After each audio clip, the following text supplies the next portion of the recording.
is what you've said. Just something to bear in mind is that this webinar is being recorded. So just as a precursor for that. And driver, if we could go to the next slide. So kind of by way of introduction, my name is Andy Gordon. I'm the International Business Development Manager here at VIOOH. It's effectively a commercial facing role, so I'm kind of in dealing with brands, agencies, creative teams, effectively evangelizing programmatic out of home and helping facilitate buying international programmatic out of home, running campaigns across multiple markets, kind of multiple regions, etc. And obviously today with a specific focus on the DACH region. You'll also be joined by Shamini Moganadhass, who is our Regional Partnerships Director. Shamini effectively oversees the relationships that we have with our media owners in this region. Next slide, please, Zim. So the kind of agenda effectively today is that we're going to take you through DACH, the current advertising landscape. We're going to look at some of the multi-market integration opportunities. I'm then going to hand over to Shamini, who's going to take you through creative innovations around DCO and 3D, and then we'll have kind of the opportunity for questions and answers.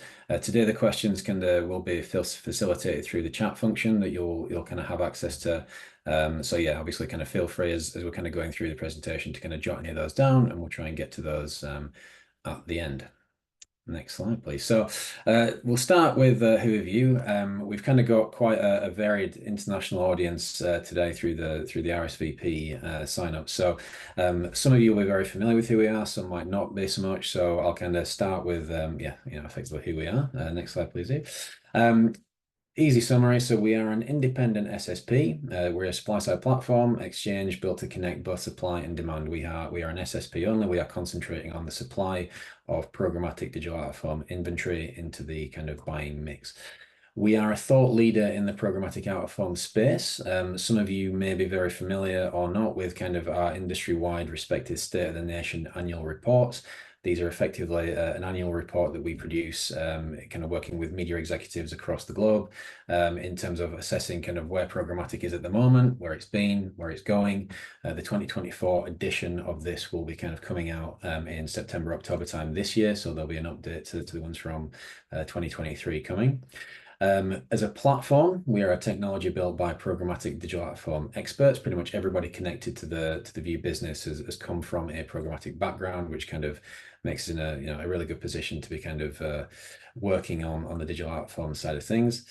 We are live and trading programmatically in 22 countries at the moment. We are about a 5 or 6 year old business. That 22 markets has come around very quickly. We're expecting that to extend to possibly 25, 26 by the end of this year. We are connected to market-leading media owners with over 30,000 digital out-of-home screens available, many of which are exclusive to VIOOH Supply. And we are also connected to around 40 DSPs globally. So there are many, many access points to be able to kind of work with us and to access programmatic digital out-of-home internationally.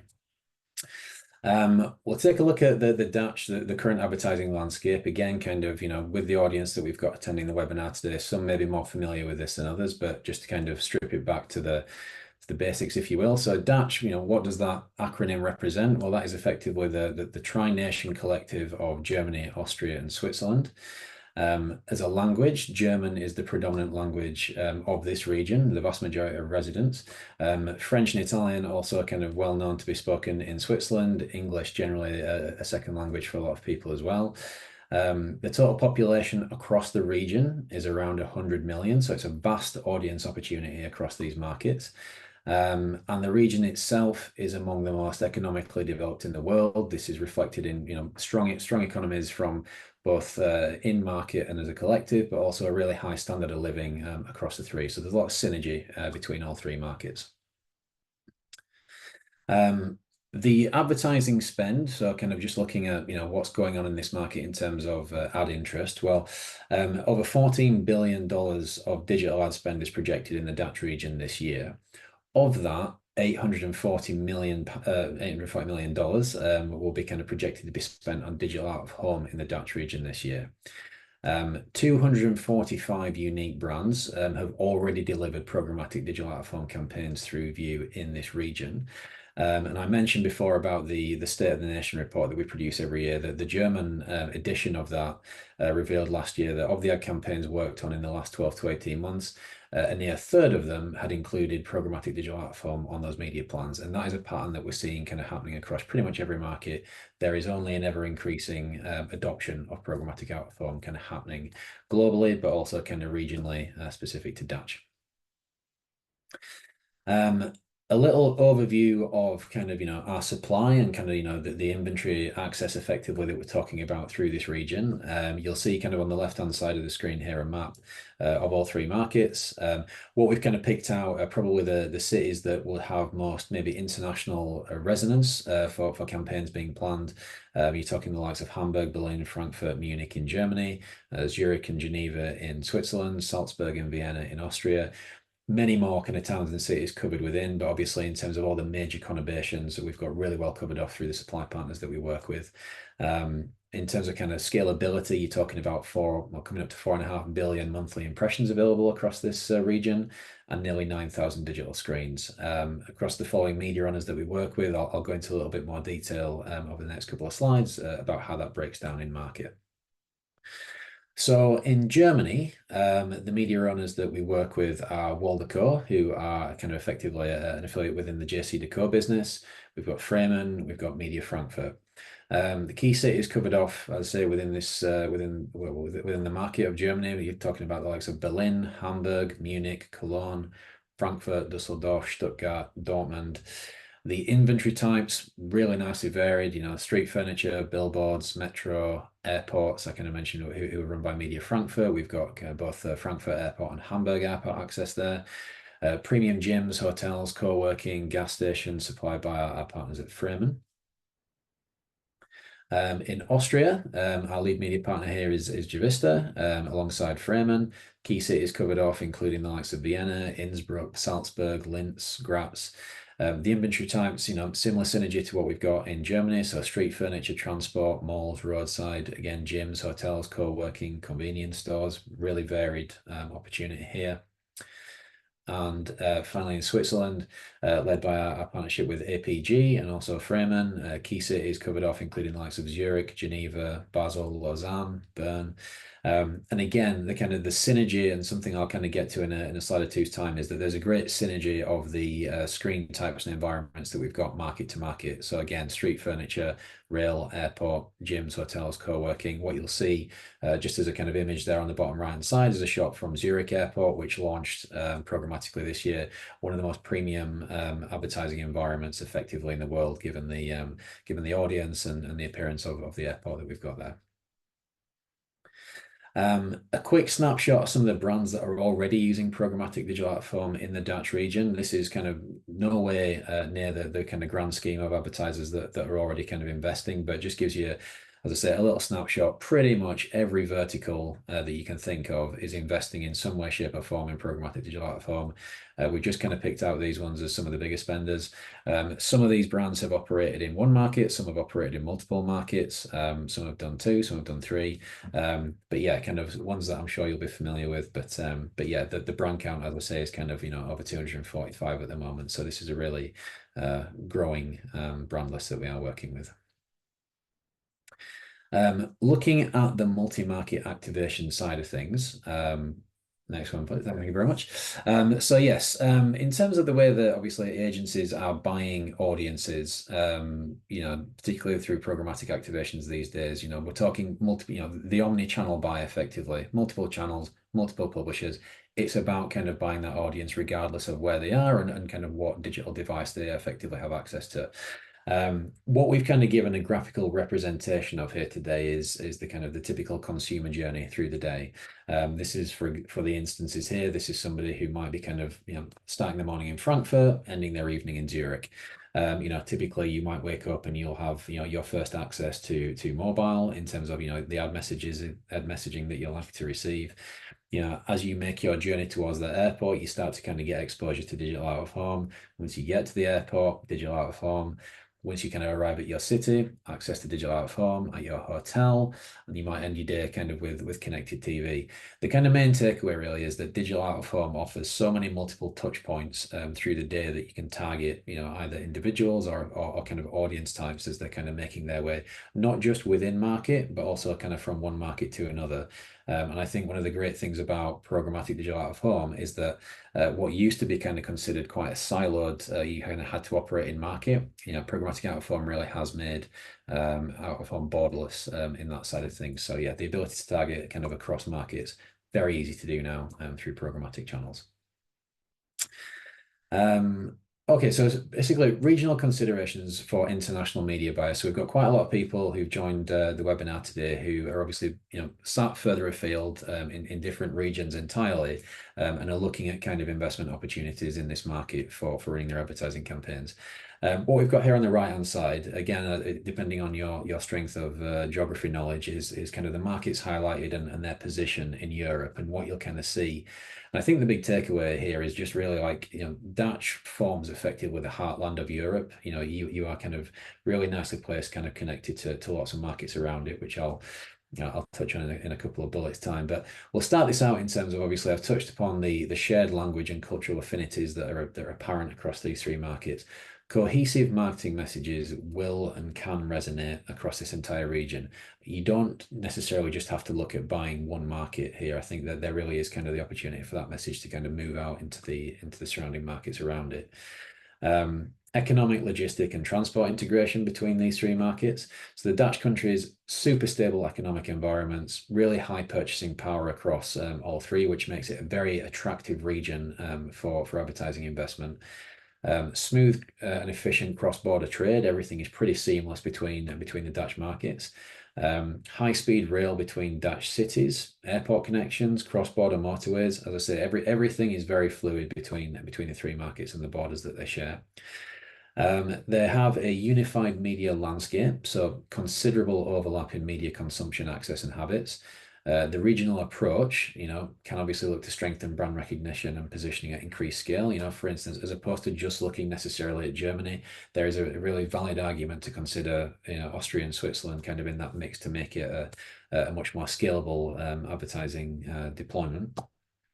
And then obviously in terms of market size and potential, we've talked about the 100 million people that are effectively populating the three markets, but the ability to kind of reach that larger, broader audience, they share consumer preferences, which we've kind of, which I'd mentioned before. So that makes it a really good opportunity for synergy across the messaging. And then obviously, a strong connected Dutch presence, helps kind of broaden out more easily to these bordering markets. So again, kind of, I'll list off a few here, but if we go kind of counterclockwise from the top, you're talking the likes of Denmark, Norway, Denmark, Netherlands, Belgium, France, Italy. You've got Slovenia, Hungary, Czech Republic, Poland, Slovakia. So being in this heartland, it is that real opportunity for that kind of messaging to kind of affect people as they're kind of moving out across these bordering countries.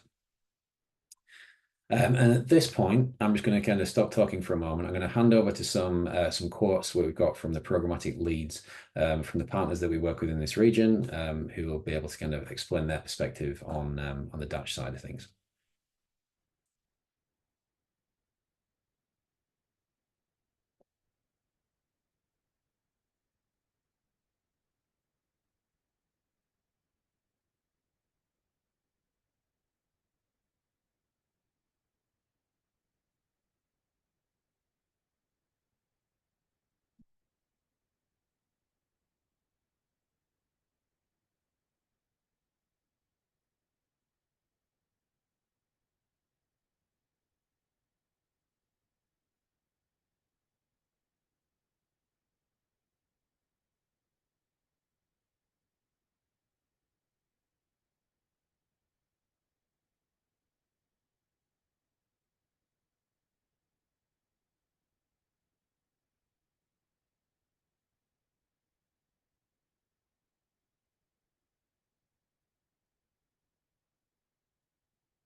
Great. So, hopefully kind of, that oh, sorry, no, there we go. Yeah, so hopefully that's kind of, set the scene for you in terms of the region. As I say, we kind of wanted to just give you the kind of rationale as to why DACH is a kind of worthy consideration from a multi-market side of things. And yeah, I'm going to hand over at this point to Shamini, who's going to kind of take you through the creative innovation side of things across the region. Over to you, Shamini. Thank you, Andy, and morning, everyone. So I'm going to spend the next few minutes delving into some of the latest creative innovations within the DACH region. We're going to be focusing on two areas, which is DCO, Dynamic Creative Optimization, and 3D Creative as well. So we'll start with DCO. And when we're talking about DCO, we wanted to understand consumer sentiments, which is important in highlighting the opportunity DCO presents. So recent studies indicate that 41% of consumers prefer not to have advertisers tracking their online activities through cookies. So as you know, this can be a challenge for personalized advertising strategies. And then on the other side, you have 70% of UK consumers are more likely to remember ads that are contextually relevant to them, which then highlights the importance of delivering the right message to the right audience at the right time. So DCO actually presents an opportunity here to address both these sentiments by delivering contextually relevant ads. So how can DCO respond to these consumer sentiments? So by dynamically adapting creatives based on real-time data and user context, DCO enhances advertising relevance. This not only improves customer experience with personalized content, but it also boosts advertising efficiency by aligning with immediate consumer needs and interests. So I've highlighted relevance a few times over the last few slides. And how can we leverage DCO to achieve this level of personalization? The key here lies in harnessing data. So we can integrate various sources to tailor creatives to individual preferences and contexts. So for example, using pollen data to trigger allergy relief products during high pollen seasons, or weather data to promote cooling products like ice cream on hot summer days. Other sources like traffic patterns, air travel data, pollution level, all can be used to have more informed targeted strategies, ensuring messages are timely and impactful. So beyond these standard or traditional data sources that we've listed on the slide, there are other sort of more advanced data streams that could also be considered in your DCO strategy. Some examples include the first-party data sources from partnerships, so insights from companies like Samsung and Strava, enable precise audience segmentation and personalized ad targeting. For example, Samsung could provide insights into user device usage patterns, while Strava might offer data on fitness activities and interests. Then another example could be using mobile data from mobile applications, such as Uber or Skyscanner, to tailor ads based on travel habits and preferences. And then the third one's quite interesting, which is stock data and inventory management. So using real-time inventory data based on product availability, you can use that knowledge and data to create urgency and drive quicker conversions. So what I'd like to share with you now is some use cases of successful DCO executions from our DACH media owners for inspiration. The first one is a Free Now campaign from Moganadhass. Free Now is a prominent mobility service provider in Germany, and their goal was to increase usage of their service across major German cities. So they implemented a dynamic creative solution in collaboration with Moganadhass by leveraging first-party data and real-time arrival estimations to drive users to their service. This campaign achieved an impressive result of reach of 8.1 million impressions. So this approach of using DCO not only optimized ad relevance, but also enhanced engagement through contextual advertising. The next example is from the Swiss market, facilitated by APG. Lottery Roman is a leading betting company, and their aim here was to drive traffic to their website. Their strategy here focused on delivering dynamic content through their ads, so to make it relevant for users. So basically, when there were specific matches, they provided match results or betting odds so that they can effectively engage their target audience at a point of relevance. Some further examples, we've got a PS5 ad here on the video. Here they're utilizing DCO to share personalized bundled offers available at nearby stockists.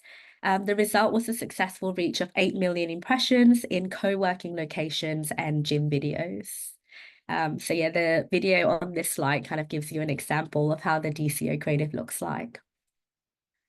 And then we have one more example here, which is a more current example. It comes from Win Today during the 2024 Euros Championships.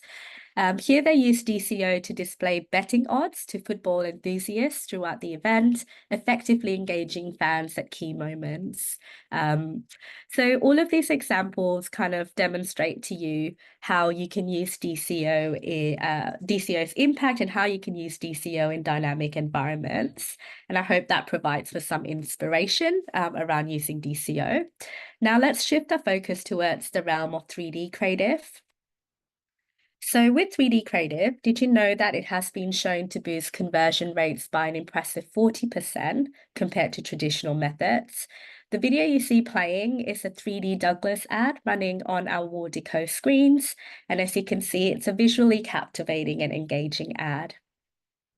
3D creative can create an immersive brand experience, and combining it by advertising at iconic locations can provide reach even further. So the video here is another example of 3D creative from one of our media owners called APG. Red Bull used this combination of APG's iconic screens to extend its reach beyond physical spaces. The campaign here is pushing the boundaries between art and advertising, captivating audiences, including the Gen Z, through art-infused ads. So another impactful example of creating impact.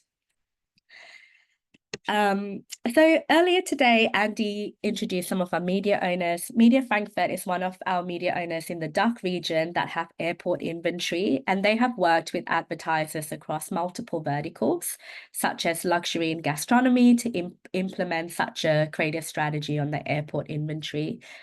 For most of these advertisers, the goal is to target international transit passengers. Their inventory provides high dwell time and high purchasing power. So the combination of the captivating impact of the ads, along with the benefits of the location of these screens, can be used to achieve maximum impact. As you can see on this video, this tag heuer ad is impressive. It's a captivating ad. People walking past often stop and look at this ad, and that's the impact of the 3D creative. And then there's another example below that of an image of another 3D creative that we ran at the airport. Turning our attention to another collaboration done in a different environment, which is co-working spaces. Here's another engaging 3D ad by Comdirect and Met Ads. They partnered to target high net worth individuals and professionals within their work environments to deliver tailored messaging. So all of these examples in the DACH region are ways 3D creative have been used to deliver impact and result. So if you're interested in executing 3D creative and would like some support with it, VIOOH offers a comprehensive creative service, and they have worked with multiple clients to deliver some of the 3D creative examples you will see shortly in the next slide. Their creative studio service includes the following that we've listed on the slide, from concept development to animation to 3D do animation. So they can support you from concept to delivery of your campaign. Any details around pricing, etc., we can put you in touch with the media owner directly. So on that note, here are some 3D examples from VIOOH showcasing how 3D creative have been a perfect match for beauty and luxury cosmetics.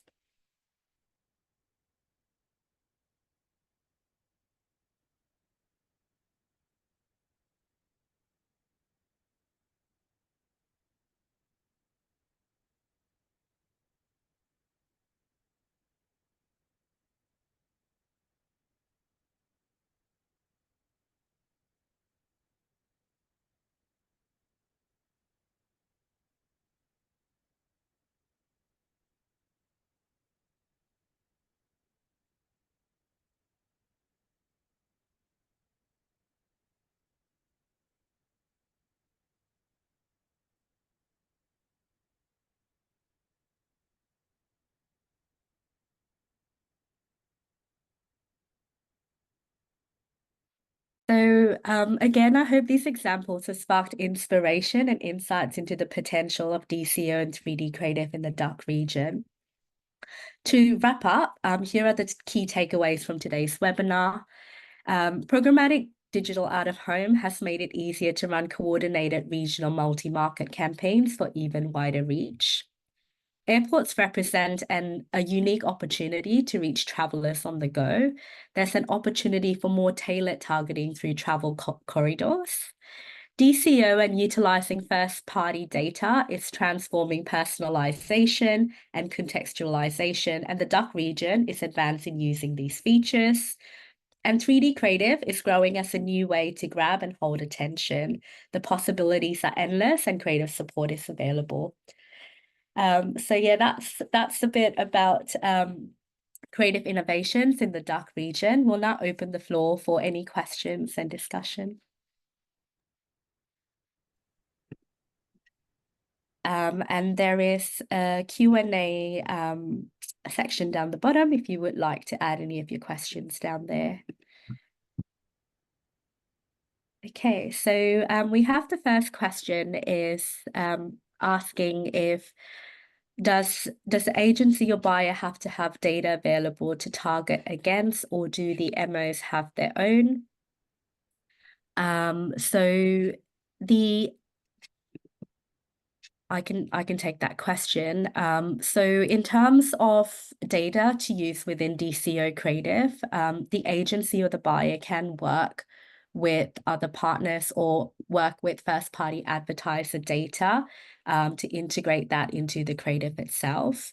Otherwise, the agency or buyer can use data within their DSPs when they're for their buying strategy, and the media owners do have some data on their side as well, which they can speak to and discuss if that's relevant for the campaign. The second question is, are there any 3D giant DOOH screens in the DACH region like the ones in Piccadilly Square or Times Square? Or is there a regulation limiting the size of the screen in that space? So I can take this one. There isn't any sort of giant DOOH screens such as the ones in Piccadilly Square or Times Square, but we do have a bit more sort of well-known locations in the DACH region, like Alexanderplatz, the ones in the Zurich airports, Media Frankfurt, iconic screens. So they're iconic giant screens in their own right. I'll just add on to that actually, Shamini. So this is a question that comes up quite a lot through a lot of agency-based and kind of brand side questions. I think typically a lot of people will see screens like what's on Piccadilly Square, Times Square on kind of like social media posts, and they are fantastic and they're amazing kind of when you sit in front of them. But obviously the supply generally is quite finite. They cost an awful lot of money to put together. There are kind of quite tight planning regulations, and this varies wildly by market in terms of what is permissible effectively to kind of run in market. But yeah, kind of none of that like for like that's certainly kind of either in market or available through the platform at the moment. But yeah, kind of as time goes on, I'm sure kind of these will start to come into it. But yeah, there's nothing quite like for like in the region compared to those two in particular. I'll pick up another one. Thanks, Minimum spends for 3D DCO in each market. Shamini, you might be better placed for. Yeah, sure. So there is no extra media charge, as the cost to produce 3D or facilitate DCO will sit with the actual creative agency or the creative content partner. There are general minimum campaign spends for some of the media owners in the region, but not extra, not specific minimum spends to do 3D or DCO. I'll probably just add in terms of yeah, I don't know if there's a slight kind of myth around 3D in particular, but there's questions being asked before about our screens. The screens have to be 3D enabled.